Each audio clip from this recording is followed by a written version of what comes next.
చైతన్య ప్రసారం. నమస్కారం, మన ధర్మం కార్యక్రమానికి స్వాగతం. ఇవాళ మన ధర్మం కార్యక్రమంలో మన ధర్మ సందేహాలను నివృత్తి చేసేందుకు మనతో పాటు ఉన్నారు ప్రముఖ ఆధ్యాత్మికవేత్త ఆచార్య శ్రీ తాడేపల్లి పతంజలి గారు. గురుగారు నమస్కారం. నమస్కారం అమ్మా. గురుగారు, ఆషాఢ మాసంలో వార్కరీ ఉత్సవం అని పాండురంగడికి నిర్వహిస్తారు కదా, ఈ ఉత్సవ విశేషాలు ఏంటో తెలియజేస్తారా?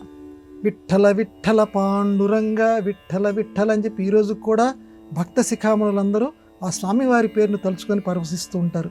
ఆ స్వామివారికి ఈ ఆషాఢ మాసంలో చేసేటువంటి యాత్ర వార్కరీ యాత్ర, పండరీపురానికి చేసేటువంటి యాత్ర. వార్కరీ అనేటువంటిది మరాఠీ పదం. వార్ అంటే అక్కడ, వారి అంటే యాత్ర, కరి అంటే చేయునది. అంటే యాత్ర చేసేటువంటి విధానం ఏదైతే ఉన్నదో దాన్ని వార్కరీ యాత్ర అంటారు. ప్రజలందరూ కూడా మహారాష్ట్రలో ఈ మరాఠీ ప్రాంతంలో ప్రసిద్ధికెక్కినటువంటి జ్ఞానేశ్వర స్వామి, అలాగే సంత్ తుకారాం వీళ్ళ సమాధులు ఉన్నాయి. ఆ సమాధి ప్రాంతం నుంచి సుమారుగా 21 రోజుల పాటు బయలుదేరతారట ఉత్సవాల కింద. జనాలందరూ కలిసి, ఈ భక్తులందరూ కలిసి ఈ ఆషాఢ మాసంలో బయలుదేరి ఎక్కడికి బయలుదేరతారు? పండరీపురానికి బయలుదేరతారు. ఎక్కడి నుంచి మొదలు పెడతారంటే ఆ పాండురంగడి మీద అద్భుతమైనటువంటి కీర్తనలు రచించినటువంటి ఆ సంత్ తుకారాం సమాధి ఏదైతే ఉందో, ఆ జ్ఞానేశ్వరుడి సమాధి ఏదైతే ఉన్నదో ఆ సమాధి దగ్గరికి అందరు రండి అని చెప్పి ఎవరికి వాళ్ళు వర్తమానాలు ఇచ్చుకొని ఇప్పటికీ కూడా 21 రోజుల పాటు 250 కిలోమీటర్లు ఒక్కొక్క సమాధి నుంచి సుమారుగా ఆ 250 కిలోమీటర్లు నడుస్తారు. అసలు ఊహించడానికి చూడండి అమ్మ, మనం మామూలుగా కొద్ది దూరం ప్రాంతం అనేసరికి మనకి అందరికి కూడా కాళ్ళు చచ్చుబడిపోతుంటాయి. 250 కిలోమీటర్ల దూరం భక్తులు ఆ పాండురంగ స్వామి దగ్గరికి అలా నడిచి వెళ్తారట. అందులోని ఎక్కడి నుంచని? ఆ సమాధుల దగ్గర నుంచి. ఏ సమాధులు? పాండురంగడిని ఆరాధించి లోకానికి ఆయన యొక్క విశిష్టతను తెలియచేసి పాండురంగడిని హృదయాలలో నిలిపినటువంటి ఏ తుకారాం ఉన్నాడో ఆ తుకారాం సమాధి నుంచి. అంటే భక్తుడికి ఎంత విలువ అంటే, మొట్టమొదటి నుంచి నేను చెప్తూ ఉన్నాను, భక్తుడికి భగవంతుడు అంత విలువ ఇస్తాడు. మామూలుగా వెళ్ళిపోవచ్చు కదమ్మా. విఠల అంటే అర్థం మనకి అందరికీ తెలుసు. విఠల అంటే విట్ అంటే ఇటుక, ఇటుక మీద నిలబడి ఉన్నట్ట. ఎక్కడన్నా ఉంటుంది అసలు విషయం? పుండరీకుడు అనేటువంటి భక్తుడి కోసం, ఆ భక్తుడి రాక కోసం ఎదురు చూస్తూ, అలాగే పుండరీకుడి యొక్క కోరిక మేరకు ఇటుక మీద నిలబడ్డట. మామూలుగా కింద భూమి మీద కూడా నిలబడలేదట పాండురంగడు. పాండుర అంగం అంటే తెల్లనైనటువంటి దేహం కలిగినటువంటి వాడు. తెల్లనైన దేహం ఏంటండి? ఒక్కటి కాదు, విష్ణుమూర్తి నలుపువాడు కదండి. పాండురంగడు అంటే మనం ఏమనుకుంటాం? మామూలుగా విష్ణుమూర్తి కదా పాండురంగడు అంటే. మరి పాండురంగడు అంటే ఆయన దేహం నల్లగా ఉండాలి కదండి, నీలమేఘశ్యాముడు కదండి. పాండుర అంటే తెలుపు, అంగము అవయవము కలిగిన వాడు. తెల్లనైన అవయములు కలిగిన తెలుపు అని అంటే ఇక్కడ అర్థం ఏంటంటే సత్వగుణానికి ప్రతీక. ఇక్కడ రంగు కింద నువ్వు తీసుకోకు, ఆయన నిలువెల్లా సత్వగుణం ఉంది. ఆయన దగ్గరికి వచ్చినటువంటి భక్తులందరినీ కూడా సత్వగుణం, శాంతిని ప్రసాదిస్తాడు. ఆ దృష్ట్యా నువ్వు పాండురంగడు కాదయ్యా. ఆయన దగ్గర ఒక శివలింగం ఉంది, శివుడికి ఆయనకి ఈ మధ్య అభేదం, అందుకే ఆయన్ని పాండురంగడు అన్నారు. శివుడు తెలుపు రంగులో ఉంటాడు కాబట్టి ఆయన్ని పాండురంగడు అన్నారు. వాళ్ళిద్దరికి మధ్య తేడా లేదని చెప్పటానికే శివలింగాన్ని ఆయన ధరించాడు, అందుకే ఆయన పాండురంగడే అని ఇంకొక సమన్వయం ఉంది.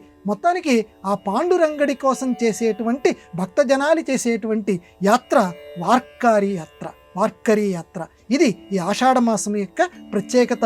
భక్తులు ఈనాటికి కూడా జరుపుతూనే ఉంటారు. ఈ ఆషాఢ మాసంలో ఆ మరాఠా దేశంలో ఇప్పటికీ ఒక గొప్ప వేడుక నడుస్తూ ఆ అభంగాలు, ఆ భక్త తుకారాంకి సంబంధించినటువంటి కీర్తనలు ఇవన్నీ పాడుకుంటూ నడుస్తుంటారు. మధ్య మధ్యలో మజిలీలు చేసుకుంటూ అనేక మంది భక్తులు ఎక్కడ ఏ వాహనాన్ని కూడా ఆశ్రయించరు. 250 కిలోమీటర్లు సుమారుగా ఆ నడక సాగుతుంది. అందుకే అంత గొప్పది ఈ ఆషాఢ మాసంలోని వార్కరీ యాత్ర. గురుగారు, ఉత్తరాయణం దక్షిణాయనం మధ్య తేడా ఏమిటి? ఉత్తర అయనము, దక్షిణ అయనము. ఉత్తరము వైపుగా సూర్యభగవానుడి యొక్క ప్రయాణం, ఉత్తర అయనం, ఉత్తరపు దిక్కుగా. దక్షిణం వైపుగా, దక్షిణ దిక్కుగా ఒరిగినట్టుగా కనిపిస్తాడు. దక్షిణం వైపుగా ప్రయాణం చేయటం దక్షిణాయనం. ఇది ప్రధానంగా ఉత్తరాయణానికి దక్షిణ. అయనము అంటే ప్రయాణం, అయనము అంటే మార్గం, రామాయణంలో లాగా సూర్యుడు ప్రయాణించేటువంటి మార్గం. అయితే పెద్దవాళ్ళు ఏంటంటే ఈ జనవరి నుంచి సుమారుగా అప్పుడప్పుడు కొంత తేదీలు మారచ్చు. ఈ జనవరి నుంచి ఈ మధ్య ఈ జూలై వరకు, అలాగే జూలై నుంచి డిసెంబర్ వరకు ఈ మధ్య కొంచెం కొంచెం తేదీలు మారుతూ ఉంటాయి. అటు 6 నెలలు ఇటు 6 నెలలు. మొదటిదేమో ఉత్తరాయణం, తర్వాతదేమో దక్షిణాయనం. ఇది అయితే మన వాళ్ళు ఉత్తరాయణం కొంచెం దక్షిణాయనం కంటే కొంచెం గొప్పది అని చెప్పారు. ఉత్తరము అంటే శ్రేష్టమైనది, దక్షిణము అంటే ఎందుకు శ్రేష్టమైనది ఉత్తరాయణము అంటే దక్షిణాయనంకి వచ్చేసరికి ఇక్కడ దేవతలు అందరూ కూడా నిద్రపోయేటువంటి కాలంట. ఒక రకంగా చెప్తా అంటే దేవతలందరూ నిద్రపోతారా అండి? ఇక్కడ మళ్ళీ మనకు వెంటనే ప్రశ్నలు కదా. అనిమిషులు అంటారు కదండి వాళ్ళని. దేవతలు అనిమిషులు అంటే ఏంటి? రెప్పపాటు లేనటువంటి వాళ్ళు. మనకి ఇలా కొద్దిసేపు చూస్తుంటే ఇలా కళ్ళు రెప్పలు వాళ్తాయి, వాళ్ళకి అలా రెప్పలు వాలవు. వాళ్ళకి అసలు రెప్పలు వాలనటువంటి వాళ్ళట. వాళ్ళు దేన్నైనా సరే అలాగ నిలువుగుడ్లు వేసుకుని చూస్తున్నట్టుగా అలా చూస్తూ ఉంటారట. అందుకని వాళ్ళని అనిమిషులు అంటారు దేవతల్ని. వాళ్ళకి రాత్రి కాలంట. ఇది రాత్రిపూట అంత చైతన్యం ఏమీ ఉండదు కాబట్టి ఈ దక్షిణాయన కాలాన్ని అంత పుణ్యకాలం కింద పరిగణించరు. ఇప్పుడు దీన్ని చాతుర్మాస్యం అంటారండి. 4 నెలల పాటు ఆ మహానుభావుడు యోగ నిద్రపోతూ ఉంటాడండి. అందుకే సన్యాసులందరూ కూడా ఎక్కడా తిరగకుండా ఈ 4 నెలలు ఒకే చోట ఉంటారు. చాతుర్మాస్యము అంటారు. ఎందుకంటే ఈ దక్షిణాయన కాలంలోనే విష్ణుమూర్తి నిద్రపోతాడట. విష్ణుమూర్తి నిద్రపోవటం ఏంటండి అంటే అది యోగ నిద్ర స్వామి. అర్థం చేసుకో.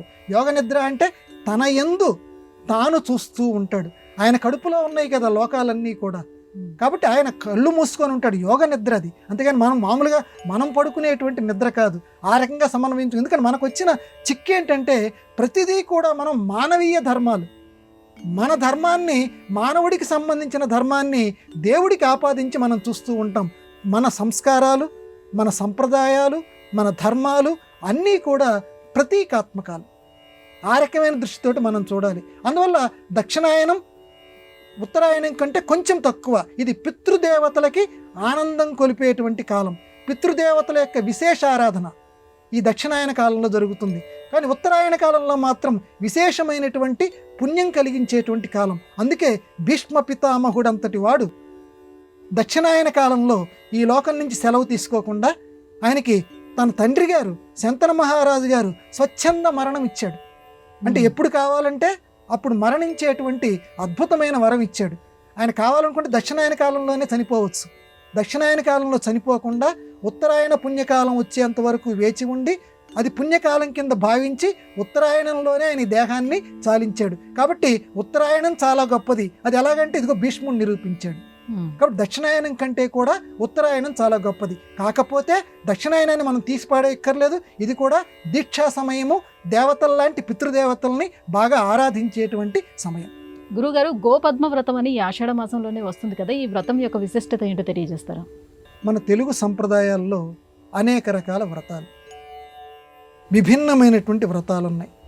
వ్రతము అంటే నియమనిష్టలతోటి చేసేటువంటి ఒక కార్యక్రమం. నియమం దేనికని అంటే కట్టు తప్పకుండా ఉండటానికి. లోకంలో ఒక నియమం ఉంది. రైలు పట్టాలు ఉన్నాయి, పట్టాల మీదనే రైలు వెళ్ళాలి. వెళ్తే గమ్యస్థానం చేరుకుంటాం. పట్టాలు అక్కర్లేదండి, నీకు నమస్కారం. లోకం ఒక నియమం, ఒక భార్య ఒక భర్త ఇలా ఒక నియమాలు పెట్టింది. అలాగే వ్రతం అంటే అది ఒక నియమంతో చేసేటువంటి ఒక పూజ. అందులో రకరకాల పూజల్లో గోపద్మ వ్రతము అని ఒకటి ఉంది. చాలామంది ఇప్పుడు ఆ పేరు కూడా మర్చిపోయారు. ఆ గోపద్మ వ్రతం అనేటువంటిది ఇదిగో ఈ ఆషాఢ మాసంలో జరిపేటువంటి ఒక పూజ. ఏమిటండి ఈ పూజ? ఆ పేరులోనే మనకు తెలుస్తోంది. గోవుకి సంబంధించి గోవు లాంటి సాధు జంతువులు సజ్జనుల యొక్క మేలుని ఆకాంక్షించి లక్ష్మీదేవి యొక్క ఆ కరుణా కటాక్షం పొందాలని చేసేటువంటి వ్రతం గోపద్మ వ్రతం. ఇది సుమారుగా 4 నెలల పాటు సాగుతుంది. ఈ ఆషాఢ మాసంలో మొదలుపెట్టి చాతుర్మాస్యం ఎలాంటిదో ఆ చాతుర్మాస్యంలాగా మొదలు పెడతారు. ఆషాఢ శుద్ధ ఏకాదశి నుంచి మళ్ళీ కార్తీక శుద్ధ ఏకాదశి నాడు దీన్ని సంపూర్తి చేస్తారు. వాయనాలు అప్పుడు ఇస్తారు. అయితే ఏంటంటే ఇది ఈ వ్రతంకి చేయవలసిన పని ఏంటంటే 33 రకాల ముగ్గులు వేస్తారు. అది ఈ మిగతా వ్రతాలకి దీనికి తేడా. అసలు ఒక్క ముగ్గు వేయటానికే మాకు నడుము పడిపోతుందండి బాబు. 33 రకాల ముగ్గులు తులసి కోట చుట్టూ పూర్వకాలం ఆ సంస్కార దర్పణంలో ఉంది. ఆషాఢ మాసంలోనే వస్తుంది గోపద్మ వ్రతం, అప్పుడు చేయాలి. 33 రకాల ముగ్గులు వేయాలి. అమ్మవారికో లేకపోతే అయ్యవారికో లక్ష్మీదేవిని కాంక్షించో మొత్తానికి 33 రకాల పువ్వులు, అన్నీ 33 రకాల ముగ్గులు, 33 రకాల పద్మాలు.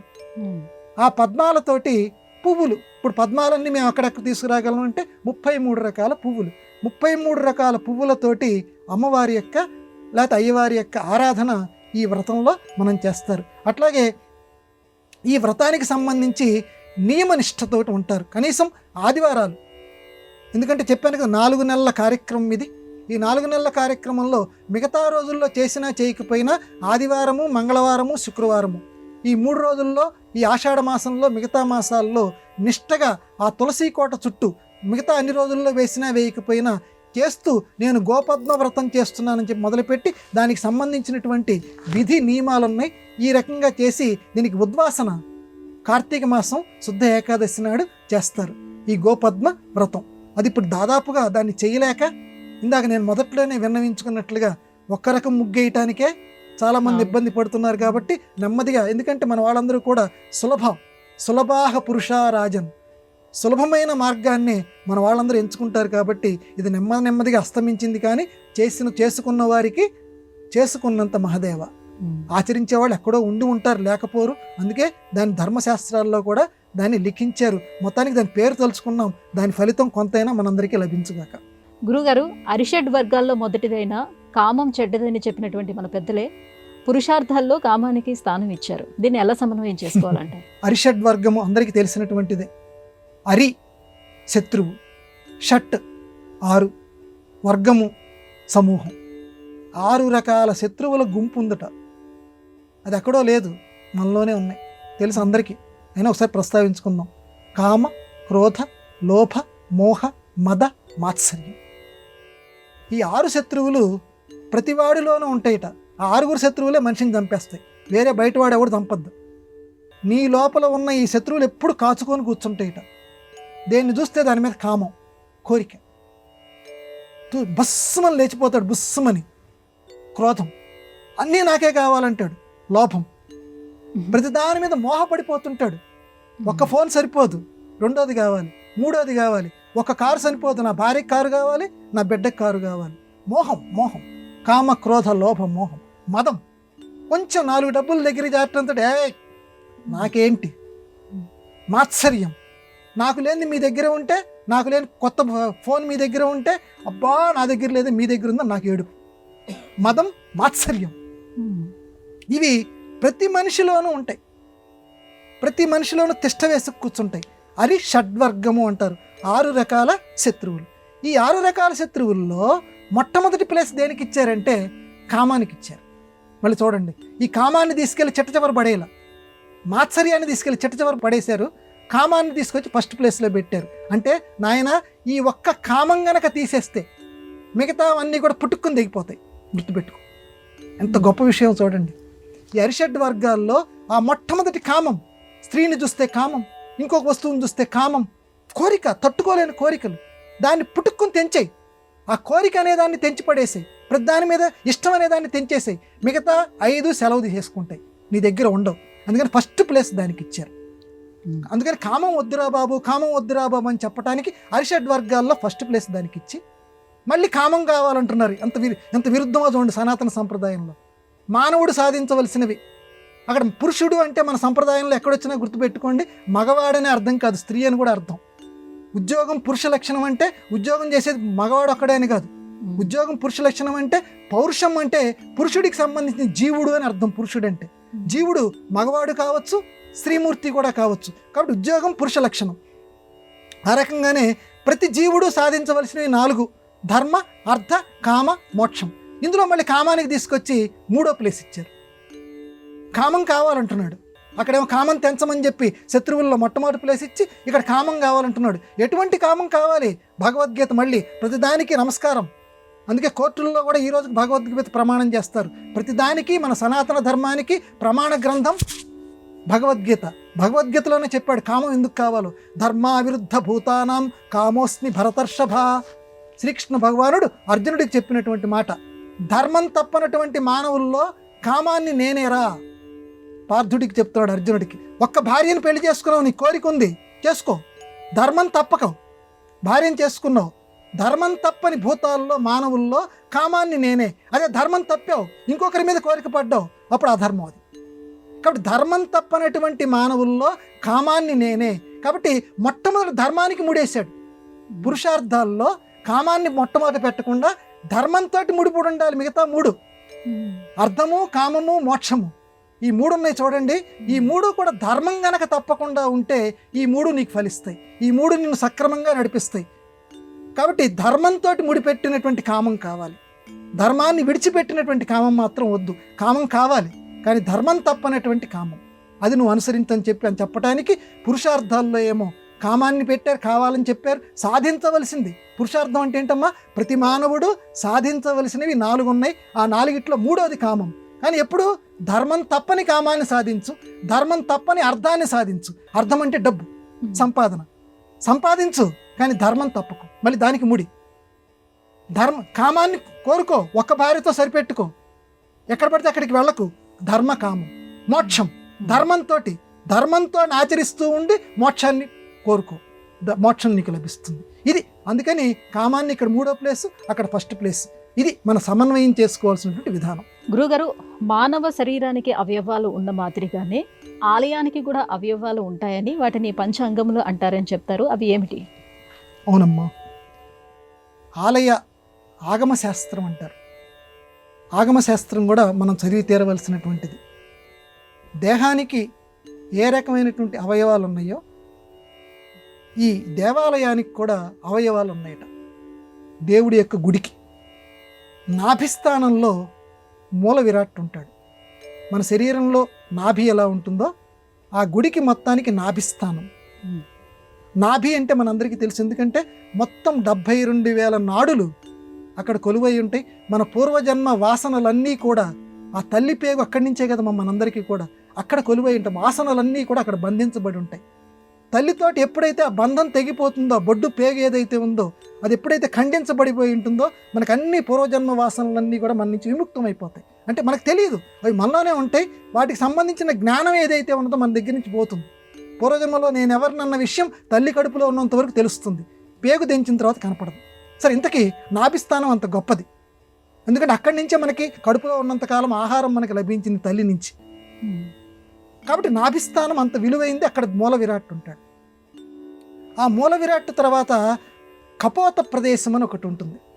అంటే ఎంత గొప్పవాళ్ళు అంటే మనం చెప్పుకున్నామే, రుణాలు ఏవైతే ఉన్నాయో కపోతం అంటే పావురాలు. ఇవి ఆ పావురాలు అవి ఉండటానికి వీలుగా చిన్న చిన్న గోళ్లతోటి కట్టమన్నారు. జోహారమ్మ మన ప్రాచీన దేవాలయ విజ్ఞానానికి. అంటే చుట్టూ ఉన్న జీవులు ఎక్కడుంటాయి మరి, వాటికి కూడా ఆధారం మనం కలిగించాలి కదా. అందుకని వాటికి కపోత వేదిక అని ఒకటి పెట్టండి రా అబ్బాయి అన్నాడు. అందుకని కపోత వేదికలు పెడతారు. అందుకే పావురాలు మనకి గొళ్ళ మీద కనిపిస్తూ ఉంటాయి. నిజమైన గుడి అలా వాస్తుశాస్త్రం, దేవాలయ ఆగమశాస్త్రం ప్రకారం కట్టినటువంటి గుళ్ళ విషయం చెబుతున్నా. తర్వాత రాజవేదిక అని ఉంటుంది. రాజవేదిక అని అంటే కొంతమంది ఉంటారు నడవలేరు పాపం, నువ్వెంత బలవంతం చేసినా ఎవరైనా పట్టుకొని వచ్చి వస్తే కానీ స్వామివారి యొక్క దర్శనం చేసుకోలేరు. అలాంటి వాళ్ళు దూరంలో ఉంటారు. ఆ దూరంలో ఉన్న వాళ్ళకి కూడా స్వామివారి యొక్క దర్శనం లభించాలి. ఏం చేయాలి? మూల విరాట్ ఎవరైతే ఉన్నాడో ఆ మూల విరాట్ లక్షణాలకు పోలినటువంటి విగ్రహం ఏదైతే ఉన్నదో ఆ విగ్రహాన్ని తీసుకొచ్చి అక్కడ పెట్టండి రా అబ్బాయి. అక్కడ పెడితే ఆ రాజవేదిక అంటారు. అంటే లోపల ఉన్నటువంటి మూల విరాట్టు ఇదిగో ఈయనే అని చెప్పడానికి ఆ రాజవేదికలో విగ్రహాన్ని పెట్టండి.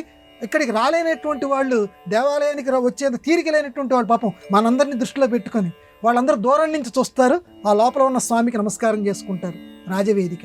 ఇక రాజవేదిక దాటిన తర్వాత కీర్తిముఖము అని ఒకటి ఉంటుంది. కీర్తిముఖం అంటే రాక్షసుల్లో ఒక గొప్ప రాక్షసుడు ఉన్నట్ట. వాడికి ఎంత విలువ ఇచ్చారు చూడండి. మనకి వాడి పేరు కీర్తిముఖుడు. రాక్షసుడిని తీసుకొచ్చి అక్కడ పెడతారు. ఎంతే వాడు గొప్పతనం అంటే, దేవతలకి రాక్షసులకి యుద్ధం జరిగేటప్పుడు వాడు దేవతల తరపున పోరాటం చేసేట. వాళ్ళు మంచి లక్షణాలు ఉన్నాయి. వాళ్ళు ఈ రాక్షసులు చెడ్డవాళ్ళు, నేను మీ తరపునే పోటీ చేస్తాను, మీ తరపునే నేను ఉంటాను మీ పక్కనే నేను ఉంటాను అని చెప్పి వీళ్ళ పక్కన ఉన్నట్ట. అందుకని నీ పేరు శాశ్వతం చేస్తామని చెప్పి దేవాలయాల్లో వీడికి కూడా ఒక వేదిక కలిగించారు. అంటే ఒక చిన్న మెత్తు మంచి లక్షణం ఉన్నా నెత్తిన పెట్టుకునేటువంటి సంస్కృతి మన సనాతన ధర్మం. మన ధర్మం అంత గొప్పది. ఒక రాక్షసుడిని వాడి పుట్టుకతోటి రాక్షసుడైనప్పటికీ ధర్మాత్ముడు కాబట్టి ఆ కీర్తిముఖుడు అనేటువంటి రాక్షసుడిని ఇదిగో పైన పెడతారు. ఆ కీర్తిముఖ రాక్షసుడు అంటే వాడిని చూస్తే మనకేమని తెలియాలి, ఓహో మనం ఎటువంటి వంశంలో పుట్టినప్పటికీ మనం గనక మంచి పని గనక చేస్తే మనం కూడా అంత ఉచ్చ స్థాయిలోకి వెళతాము, మనల్ని కూడా దేవతలు ఆశీర్వదిస్తారు అని లోకానికి సందేశం ఇవ్వటానికి ఆ కీర్తిముఖ స్థానం ఉంటుంది. ఆ తర్వాత నెమ్మదిగా ఇక గోపురము ఇవన్నీ వరుసగా ఉంటాయి, అవి వేరే విషయం. ప్రధానమైనటువంటి ఇవి. కాబట్టి దేవాలయంలో ఈ రకమైన వరుసలు ఉంటాయి. మన శరీరంలో ఏ రకమైన అవయవాలు ఉన్నాయో ఆ రకంగా ఈ దేవాలయంలో ఉంటాయి. అది విషయం. గురుగారు, 3 నాళ్ళ ముచ్చట అంటే ఏమిటి? లౌకిక పరంగా ఆధ్యాత్మిక పరంగా దీన్ని ఏ రకంగా సమన్వయం చేసుకోవాలి ఈ మాటని? 3 నాళ్ళ ముచ్చట. నాడు అంటే ఈ నాడు, ఈ రోజు. నాడు అంటే దేశం అని కూడా అర్థం ఉంది.